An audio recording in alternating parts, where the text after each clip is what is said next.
네, 시장이 이렇게 좋은 만큼 또 오늘의 이슈 안 챙겨볼 수가 없을 것 같은데. 네. 자, 오늘의 이슈 박병주 매니저께서 준비해 네, 주시죠. 제가 오늘 준비했는데요. 네.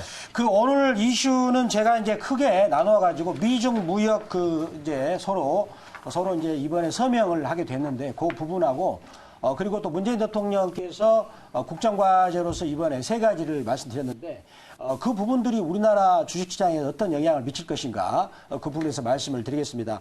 자, 먼저 그 미국과 이제 중국이 이제 그 무역에 대해서 서로 1차 합의를 했죠.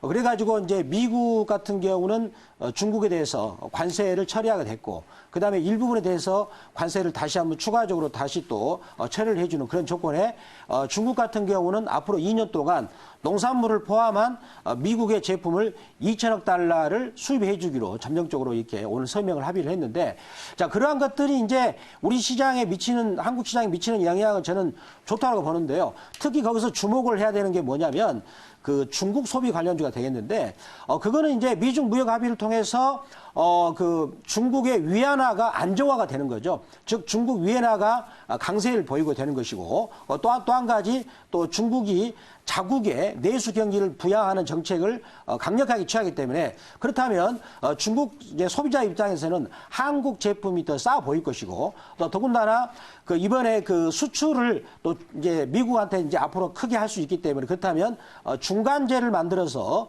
중국한테 수출하는 우리나라 기업들 입장에서는 좋다라고 말씀드리고요. 자, 이러한 부분들이 이제 또 시너지 효과가 발생을 해가지고 중국 시진핑 국가주석이 3월 달에 우리나라를 또 3월 달에 방문할 전망입니다. 확정적인 건 아닌데 3월 중순 이후에 방문할 전망인데, 그렇다면 거기에 이제 중국 소비주들의 상당히 주가가 전망될 것으로 보는데, 그런데 최근에 이제 중국 소비주가 주가가 많이 갔죠. 화장품들 많이 갔기 때문에 단기적으로 접근은 좀 조심해달라 말씀드리고요.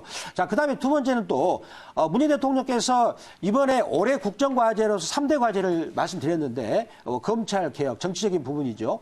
그리고 경제적인 부분에서는 북미 비핵화를 통한 남북 경제협력과, 그리고 마지막 세 번째는 경제 성장에 대해서 말씀드렸는데, 자, 그 중에서도 북미 비핵화 그 부분은 현재 긍정적으로 지금 부분들이 이루어지고 있다라고 평가를 하셨는데, 특히 문재인 대통령이 지금 바둑이 아마추어 구단이라고 저는 얘기를 들었는데, 그 정도로 신중하게 하시는 분이 말씀을 그렇게 했다는 것은 상당히 가능성이 있다라고 저는 방점을 두고 싶고요.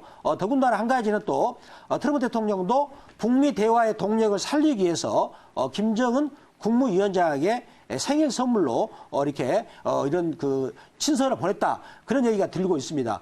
더군다나 또 한 가지는 또 이번에 국무총리를 정세균 씨로 임명을 하면서 경제에 대해서 방점을 찍겠다는 그런 신호를 주셨는데, 더군다나 이제 정세균 씨 같은 경우는 산업자부 장관을 통한 그런 경력이 있기 때문에 경제에 대해서 상당히 능력이 있고요. 그리고 우리나라 부동산 시장을 누른다는 정책을 말씀드렸어요. 그렇다면 부동산을 누르니까 풍선 효과에 따라서 주식으로 돈이 올라올 수가 있다는 것이죠. 그래서 정리한다면 이제 우리나라 주식시장 같은 경우는 앞으로 그 이제 그 북미 대화 길이 또 열릴 것이고, 그다음에 중국 내수시장 활성에 따라서 중국 소비주들이 유망할 것이고, 또 우리나라 경제 성장에 방점을 둔다면 우리나라 앞으로 특히 코스닥 시장은 지상낙원의 좋은 시장이 올 것이다라고 말씀을 드리겠습니다.